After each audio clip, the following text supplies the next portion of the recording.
Hello and welcome to Macros with Mythili, the ET Now show that takes a hard look at all the major macroeconomic issues and developments in India and overseas. In this edition, we're going to take a hard look at an issue that doesn't quite lend itself to dispassionate analysis, simply because it's hard to think dispassionately about anything to do with the stock markets. We're going to look at mutual funds. The combination of the bull run in the stock market and the runaway success of the Mutual Funds Sahi Hai campaign has seen assets under management, or AUMs, of the mutual fund industry grow by leaps and bounds during the past 4 years. But success, however heady, tends to bring its own problems, and that's what we're going to discuss in this edition of Macros with Mythili with our panel of experts: Dhirendra Kumar, founder Value Research, whose name is almost synonymous with mutual funds; Jimmy Patel, MD and CEO, Quantum Mutual Fund; and Prashant Saran, former member SEBI, the capital markets regulator. Is the mutual fund industry really ready to handle its success, and what is the way forward? So let me welcome to the show Dhirendra, Jimmy and Prashant to answer that question. As mutual funds catch the fancy of the public at large, and the industry has more than enough reason to celebrate, a careful analysis, however, shows that the phenomenal increase in the assets under management, the best measure of success of the industry, is almost coterminous with the bull run that we've seen in the stock market. So my first question to all three of you is that, will this love affair with mutual funds stay? Is it here to stay? Or will we see investors flee when markets reverse, as they will at some time? Let me start with you, Dhirendra. Can the industry continue to grow as before, or will it have to do something very different? We'll discuss what later, but for now I'd like your view simply on whether it's going to be business as usual going forward. Dhirendra? No, I think the mutual fund industry is still in its very early stages.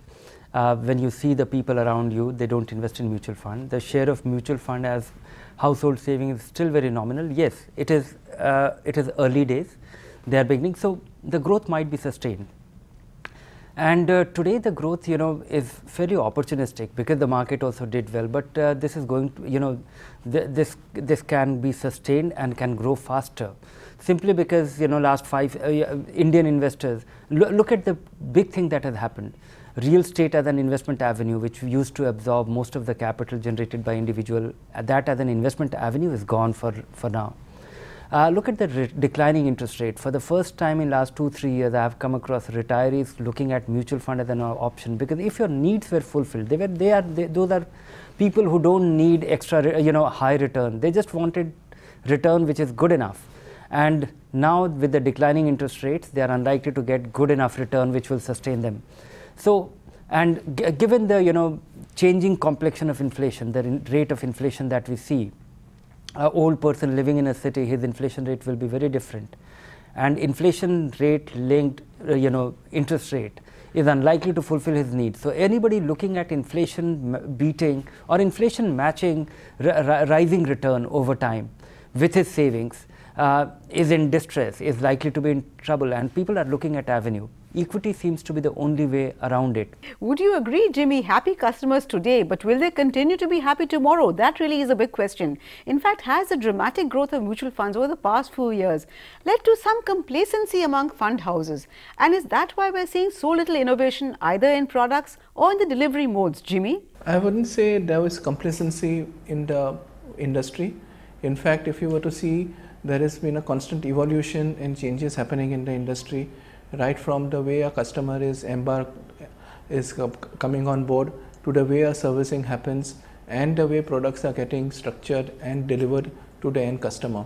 In fact, the customer today, as our colleague Mr. Dhirendra put in, is a very happy customer.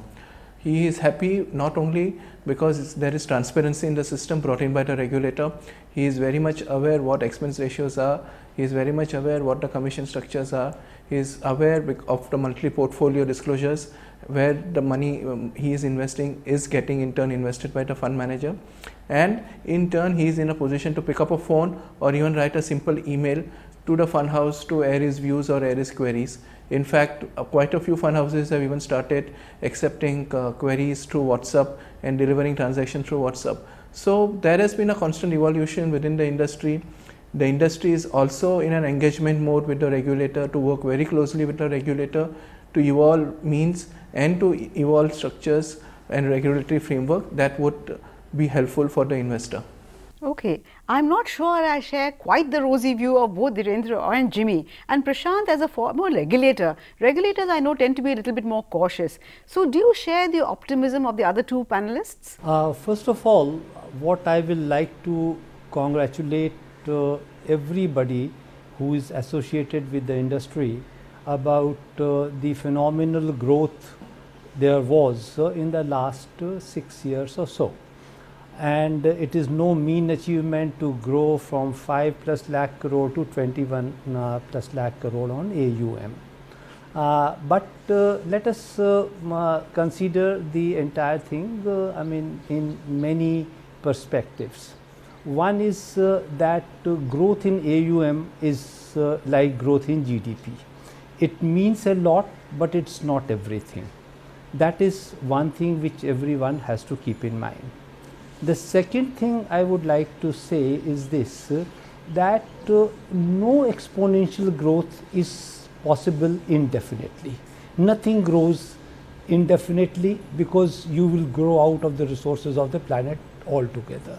So, nothing is possible to grow interminably at the same rate. You're getting very philosophical, Prashant. No, not right? at all, not at all. This is not philosophy, this is practical. So, we should not expect that this kind of a growth rate can be sustained over a long time. So, this growth rate has to be long term, sustainable and in tandem with the entire economy. So I mean, it's a kind of a catch up. Okay, but just let me interrupt you there for a moment, because I have many more questions and I do want to get into further issues in the mutual fund industry. Because in fact, it's hard to think of mutual funds without thinking of distributors. Often a very maligned lot, and for a host of reasons. You know, there's a view that they're ripping customers off, for mis-selling products, for introducing a needless element of cost that is picked up by investors, often unawares, and so on. And that brings me to my next question, which is addressed to you, Dhirendra. As someone who has watched the mutual fund industry from infancy, how much do you think the phenomenal growth of the industry is due to aggressive selling, perhaps even mis-selling by distributors? Dhirendra? First and foremost, you know, mutual funds, they make a case for themselves. But the starting point of, you know, because these are still early days for distribution, and the organized distribution which has come with, you know, banks distributing mutual fund is aggressive selling. It is, and sometimes it is deliberate, sometimes it is unintentional, because, you know, two questions being asked by investors always as a starting point. If somebody has never invested in a mutual fund, he's naturally going to ask, you know, two questions: how much return will I get, and what is the likelihood of me losing money? And if you don't get a patient hearing, and if you don't get a informed, you know, a mature distributor who is going to explain all these things nicely for the benefit of the investor, then he will end up lying and mis-selling. And that may not be a wrong thing. I think, you know, you have to look at it in relative terms, that how bad it is. I think that if a distributor is able to, you know, tell lies, not explain things properly, and still onboard an investor into a balanced fund by way of SIP, an investor will still be okay. Okay, sure. So it's not fair to tar everybody with the same brush. But Jimmy, I believe you belong to that rare breed of mutual funds that doesn't believe in depending on distributors. I understand Quantum does not pay distributors commission at all. Does this not go against the received wisdom that mutual funds are not like bank deposits? They need distributors to reach out to the investors. The very fact that direct plans have not seen much traction seems to substantiate this view. Jimmy, so what is your take? In fact, Quantum was the first to introduce direct to customer or direct to investor mutual fund way back in 2006, but post April 2017, once the regulatory framework became transparent in terms of disclosure of commission structures, etc., Quantum also introduced a so-called regular plan. But the only difference that we have is that we don't pay high commissions, we pay a very low rate of commission. But coming to the growth of direct plans, the growth of direct plans is slow, but it is picking up. It is picking up by the investors who are little educated, savvy, who can do their homework and understand the nuances of the product.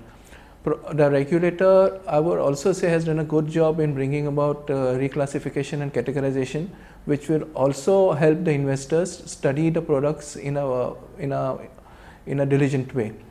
growth in the industry has been pushed by distributors of late in the market in the last couple of years, but there is accountability, as is rightly pointed out by our colleague, that individual IFAs, so as to call, who have a one-on-one relationship with the customers, tend to explain the product well. Only where there is a lack of accountability or more incentivization, particularly in the institutional distribution segment, where some sort of misappropriate pushing of the product may happen. But direct is there, direct will survive, and we are going to go on direct. At the same time, more transparency will bring in more. Sure, sure. But now let me move to Prashant, because let me ask him, how do you see distributors, Prashant, as a necessary evil? Because as Jimmy just admitted, Quantum initially was not having any distributors, and now they have been forced to go that way. So even if you don't see distributors as evil, is there some way where we can maximize the benefit even as we minimize the downside? And is it time to look for a new distribution model? Is there a role of regulators in this? Because SEBI recently asked for rationalization, but is that enough, or do they need to do more, Prashant? Look here, the financial products in general, they are prone to mis-selling. That is why these are the products which are most highly regulated. If you talk of mis-selling, there has been rampant mis-selling in other products like derivatives, like CDOs, and it is irrespective of the fact whether the investor is a sophisticated investor or a layman. It doesn't matter, it is very much there, and SEBI had been aware of the malpractices, and it was almost now 10 years back, 9 years back, that SEBI started to clean up the product, and I do believe it is one of the better financial products in the market. But at the same time, when sale pitch is being made or investor education is being given, so there is some kind of a cliches I would say that one would like to avoid. Like everybody saying that had you invested 100 rupees in Sensex in 1979, in 2009 you would have got 100 times more. Well, do you really believe that the Sensex will be at 10 lakh in 2039? No, well, perhaps not. So past is a good, I mean, it is the only indicator of future, but it is very difficult, it is a very, very involved exercise. True, very rarely words of wisdom coming from our former regulator, but I'm afraid it's time for us to slip into a very short break. But please do stay with us, we'll be back very soon.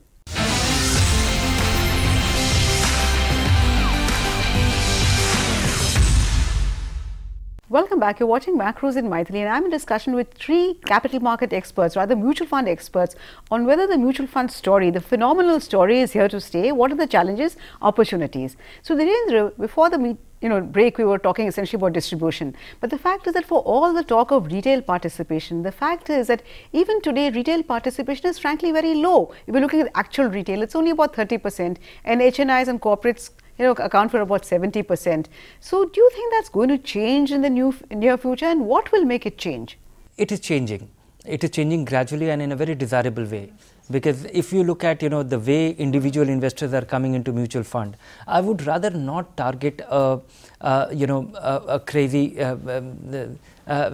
trying to attract individual investor for the heck of it.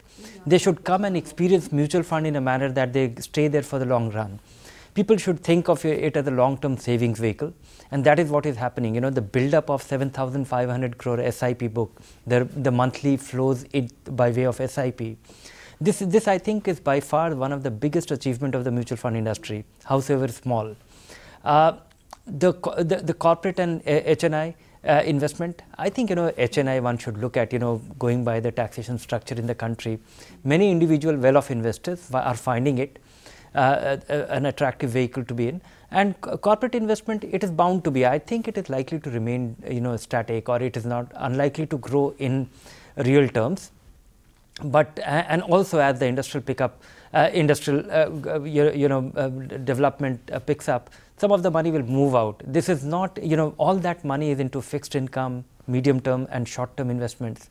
So they are not really investment. In fact, that is not the mutual fund which we actually we think is mutual fund.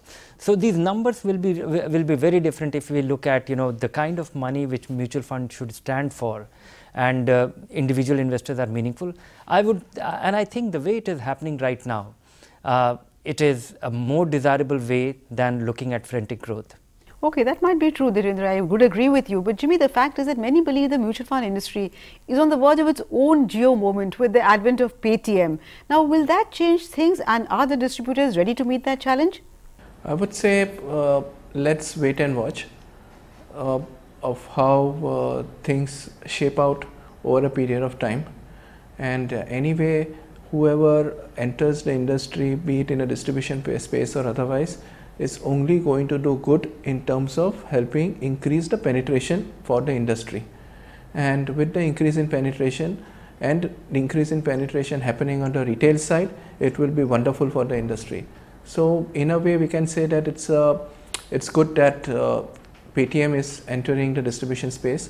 Paytm is currently entering the distribution space using the direct model and the advisory route. So they will be collecting fees from the customers and investing in the direct plans of the various mutual funds in the industry. So the biggest advantage that Paytm can bring on the table is ushering or improving upon the digital wave of distribution or penetration that the industry desperately wants. Okay, so Prashant, what kind of change do you think that will mean for the existing distribution model, and what kind of change would you like to see, Prashant? So far as advent of IT is concerned, that has happened in every industry. It will happen here also. There is no reason it won't take care. The second point is this, that whether it will be good for the industry, I would say definitely yes. For payment systems, IT has worked wonders. In many other areas, IT has worked wonders. It will work here also. And it will also help to bring down the cost of the product. So far as the old channels are concerned, they will be there, they will find their own ways, they will evolve themselves into something better, or to compete with the IT forces, or will adjust to the entire situation. So it's a force of history, you cannot reverse it. Okay, so it is something that we cannot reverse. But now, Dhirendra, let me move away from distribution to another very important area, returns. The fact is that a rising tide lifts all boats, and today we are seeing that with mutual funds. But as inflows, especially from SIPs, continues, do you see valuations getting even more out of line with fundamentals, thanks to the increasing demand-supply imbalance, and with more and more money chasing fewer quality stocks? Even during the present bull run, everybody agreed that it's being driven only by a handful of stocks. Dhirendra, how do you read the future? No, it's very hard to read the future. But the future is very clear that equities do well over time, and we are just getting out of industrial recession, or things which were not rosy, and stock market was rising, primarily because we have limited universe of high quality stocks. They have been pumped up to a point where everybody chasing the same small universe of quality stock. I find that Indian mutual funds in portfolio managers, because of the transparency, because they have to disclose their full portfolio every month, they are extremely focused on quality of portfolio. Because if investors look at a low quality portfolio, and if they are able to figure out, or the impression goes that they are holding stocks which are not up to mark, they actually build a weak case for themselves. So that might have led to a situation. But at the same time, the reality is that investors chase recent performance, investors chase past performance, and what was doing well was being pumped up again. So I don't see that is the situation, because if you look at what has happened to Sensex and Nifty, 5 stocks driving the Nifty and rest of them struggling. So that is what is getting reflected in mutual funds as well. The mid cap and the small cap universe, the universe has broadened, but not as much. 5 years back, when the market was in the dumps, the mutual fund universe of mid and small cap stock was spread over about 650 stocks. Today it has gone up to 850 companies. I don't think they are getting into all the peripheral. And if you look at the listed stock universe in India, it is way too large. And so mutual fund themselves, doing the basic filtering, yes, they will go wrong, and that is where the diversification and other principles. I don't see, and markets, markets at different point of time will also be wrong, but mutual funds, given their mandate, they also have to remain invested. There will be mistake, and funds are deriving that flexibility, this reclassification, the number of funds which are getting into, if you look at the emergence of the balanced fund and the balanced advantage fund and the equity savings fund, these are the categories which now attract a large amount of money from individual investors, and these are the starting point of individual investors coming into mutual fund. These funds have a mandate that they can be into fixed income or arbitrage position if they want to, and it can be as high as 66% in equity income savings fund. It can be as high as 50-60% even in a balanced fund, and a balanced fund becoming so large, which is not sold entirely based on performance, but stability of performance. 1/3 of the money is always invested in fixed income. So I think these are bright spots, and mutual funds will ride the market. If market mutual funds are not going to operate in isolation. Markets tank, mutual funds will suffer. Okay. Dhirendra, of course, is the eternal optimist, especially as far as mutual funds are concerned. But Jimmy, the fact is that can or should the regulator or even the government do anything to increase the supply of quality stocks? In fact, one would have thought that this is a very opportune moment for government to disinvest. But government, for whatever reason, doesn't seem to cash in on that opportunity. So could this be a missed opportunity as far as government disinvestment in particular is concerned? There has to be quality papers available in the market, and as rightly pointed out, there are quality PSU papers which currently are not available because it's not available to the public at large. So yes, to a certain extent, with this bull run happening and the appetite of the mutual fund coupled with the appetite of the investors improving, some sort of a missed opportunity is there. But Bharat 22 and other products which were launched in the recent past have shown that good quality government papers also do have a market, and the mutual funds and the investors in turn have an affinity for these kind of papers. Okay, let me turn to Prashant. Prashant, is this a missed opportunity for government? Why doesn't the government increase the supply of quality stocks, Prashant? Very quickly. Government has got its own way of looking at the public sector stocks, and it is up to their own policy. And they would in future perhaps come out with more divestments, and it will increase. But this is the general malaise of the Indian stock market, that it is way too lumpy. There are the inequality coefficient, the Gini coefficient is pretty bad. So and that is exactly why it will be difficult to promote the ETFs or the index funds and all those things, because, and that is why the passive investment would be lower till your stock markets become more uniform, and no product lives in an island. On vertically, you must have proper macroeconomic policy, you must have proper fiscal policies, then only any product does well. So the success of a product is partly its own doing and partly the doing of the ecosystem, and it is the responsibility of the government and the regulator to maintain the ecosystem in as best as it can. I'm sure nobody would disagree with you on that, Prashant, but we're running out of time. So let me end with this last question to Dhirendra. Dhirendra, one of the oft-repeated virtues of equity mutual funds vis-a-vis bank deposits is they help to beat inflation, especially over the longer term. But the fact is that if you look at the mutual fund holding, most retail investors don't seem to be holding mutual funds for more than an average of about 2 years. So when are they going to see that benefit that we're talking about, Dhirendra? No, things are changing gradually. And we still have, in fact, if you look at the modest number of SIP account holders, I would not say that, everybody should look at mutual fund vis-a-vis fixed deposit. I think, fixed income mutual fund, the debt mutual fund, they score over fixed deposit in terms of tax efficiency, in terms of marginally higher return, in terms of liquidity, but that's about it. Fixed depositors should not look at mutual fund as an alternative. Mutual fund, the equity mutual fund is an accumulation vehicle. Do your SIP, Invest all the money which you need, which you are unlikely to need for next 5 years, should be invested in equity or hybrid funds. They are the right vehicle. Invest gradually, that is the way to reduce risk. Even a lousy distributor will not be able to hurt you if you are investing gradually in an equity linked investment scheme. Look at the consider public provident fund vis-a-vis the tax saving fund, and you will understand the benefit. If you are going to do, because even if you make an annual investment over the next 10, 15, 20, 15 years, because public provident fund is nothing but a recurring deposit in a sovereign account. And tax free. And tax free income. But so far the tax saving fund was completely taxed, the return from tax saving fund was completely tax free.